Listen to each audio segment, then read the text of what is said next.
Ciao and welcome back to my identity channel. I talk about identities for people who have multiple origins, mainly addressing parents of children who have multiple origins. And this is because I would like to support those parents in helping their children developing their own identity, which if you have multiple origins, or if you are a so-called third country kid or live in different countries, then it's not always easy to develop your identity. And I want to help those people, but mainly the parents, in helping their children. So this is another episode of this identity playlist. And today's topic is strange again. The farther we get, the stranger the topics become, because I am, of course, trying to understand what are all those points that could influence our identity. And the more I think about it, the more I realize that there are still aspects that I didn't think about. And there are situations where friends of mine or other contacts just say, yeah, but did you think about this? Did you think about that? And this today and the topic of next week are, of course, due to the input of a very good friend of mine. And we will have an interview together. So thank you, Anna. And you will see her soon in this interview. But let me start with today's topic, which is the climate. I know, it's strange. So just try to follow my thoughts, and then anyhow, the purpose of all these videos is that you just take all the puzzle pieces that I give you while talking about it, and you then decide which one is valid for you, which one you like, which one you don't like, which one is of any relevance for you or for your children, and which one is not. So let me start getting into this topic of climate. If you think about a fox, which is, of course, a thought that came to me very quickly, because it's Be Kind Foxes, the name of my channel. So I love foxes. And so let us think about foxes in different climates. And if we look at the two extremities of the areas where foxes live, we have the polar foxes and we have the desert foxes. So if you think about polar foxes, you might know, for sure you know, they have white fur, which is very dense and very long. Meanwhile, a desert fox has a beige colored fur, and it's not that dense. Why is that? Because, of course, there's one aspect where all animals try to somehow merge into their surroundings, so the color of their fur or skin is, in most cases, adapting to their surrounding colors, so that predators won't see them that quickly. That is one point of the two colors. But if you look at the density of the fur, of course, it's logical. Then when it's very, very, very cold, you need a more dense fur to protect your body from losing the warmth that you have inside and to avoid the cold from the outside to get in. Meanwhile, still allowing your skin to breathe. In where it's very, very warm, there you have to give, the fur gives to the skin more possibilities to breathe, not only breathe, but also sweat, because sweating makes the body cooler. So when it's very, very hot, you need your body to be able to sweat, to regulate the temperature of your body. So these are only the very first 2 points to mention. If you look a bit further, then you realize that not only the color and the density of the fur is a difference between those 2 foxes, but also their size and the size of their body parts. So the body of the polar fox is of course bigger than the body of the desert fox, but the ears do it just the other way. So the ears of the polar fox are more smaller, while the ears of the desert fox are bigger. Why that? Because it's risky to have thin body parts in the extreme cold, because they could freeze. And while in extreme hot temperatures, with the ears you can just add more air and area to sweat with. And this is not something I invented. We see that also in people. Swedish people normally are taller than Greek, Spanish, or Italian people. So the size of the body changes. So statistically, for populations being there for hundreds of years. And it's also scientifically proved. So the theory is called the Bergmannsche rule, which says that the closer you live towards the equator, the smaller the body becomes. And that is valid for humans and for animals. So if the climate, as we have seen, has those big influences on the DNA, on the purely physical part of us, how much is it influencing our minds, our identities? So there again, we have to just, I like to imagine the standard situations, let's say. So imagine being in a warm country where you can just go outside in a spring or summer evening without having to dress like a snowman, where it's warm, where it's inviting to get out and have a walk and meet other people and sit at the terrace of a cafe and chat and so on. So this is opening very much your mentality, I guess.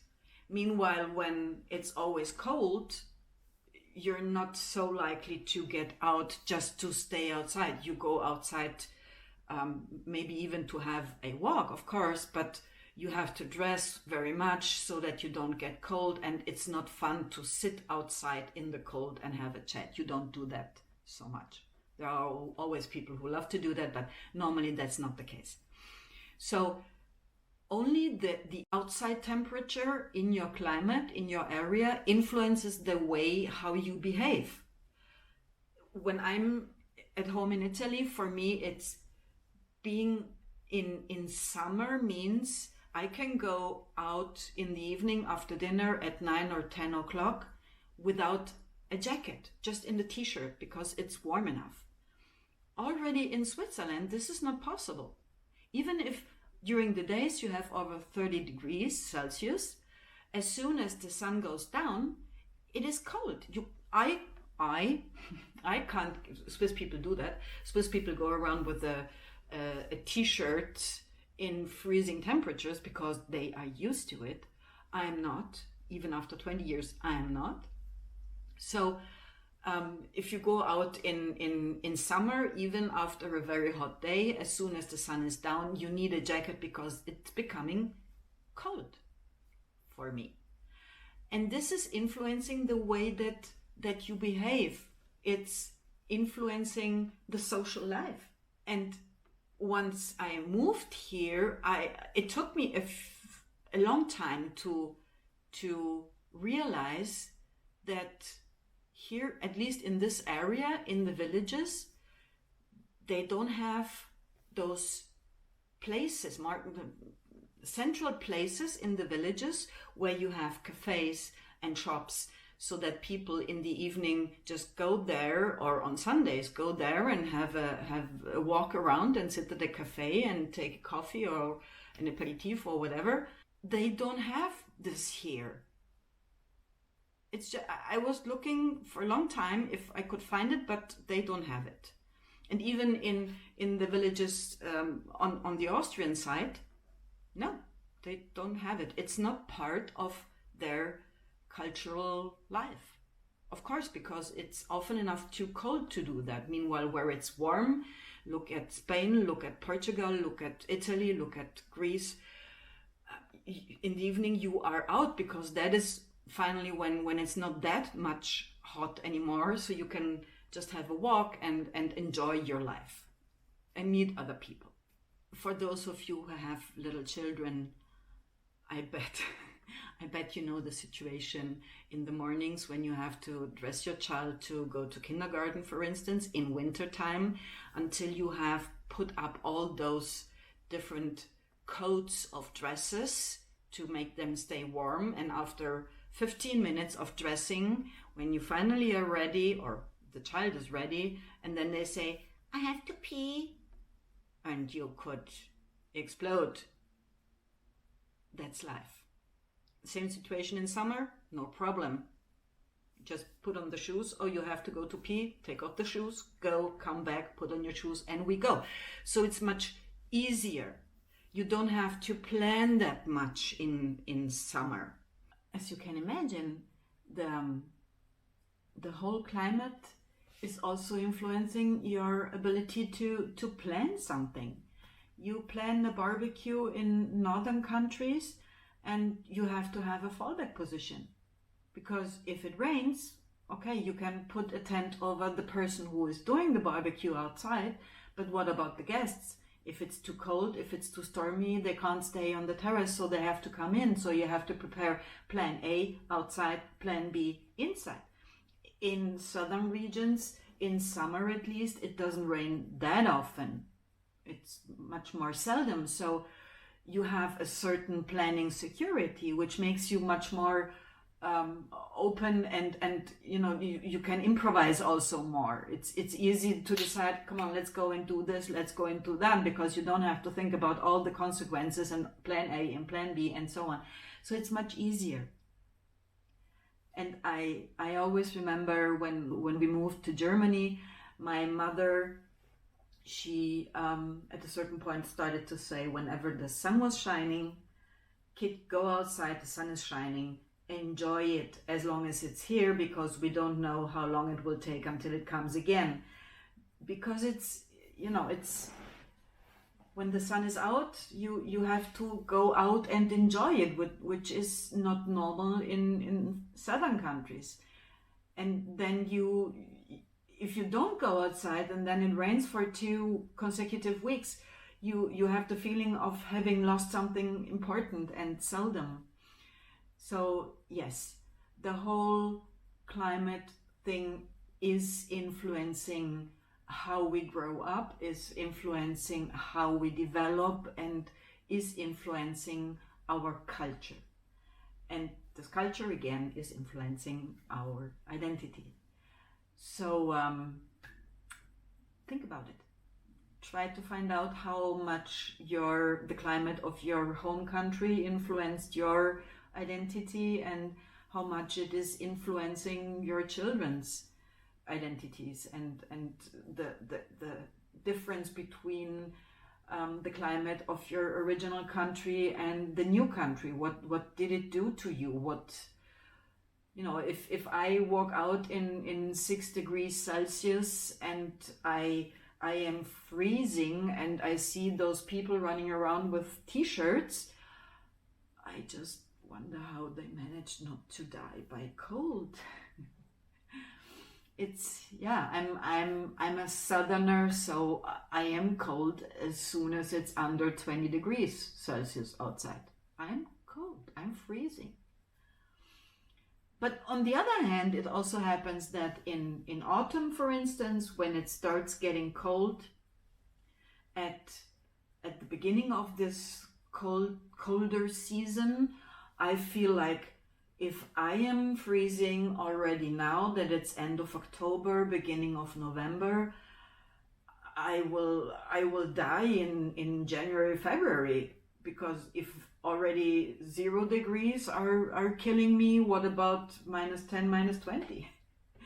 And still I survive.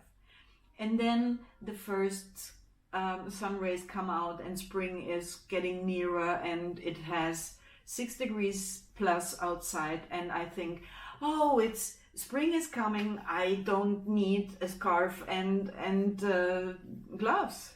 So I'm also getting used to it, of course. But again, think about how much the climate is influencing your identity, and maybe you find out something new about you and your children. So this again was a new brain bit about my identity topic, and I hope you liked it. If so, please leave me a like and please subscribe. It doesn't cost you anything. It brings a lot to me, potentially. And as always, be kind.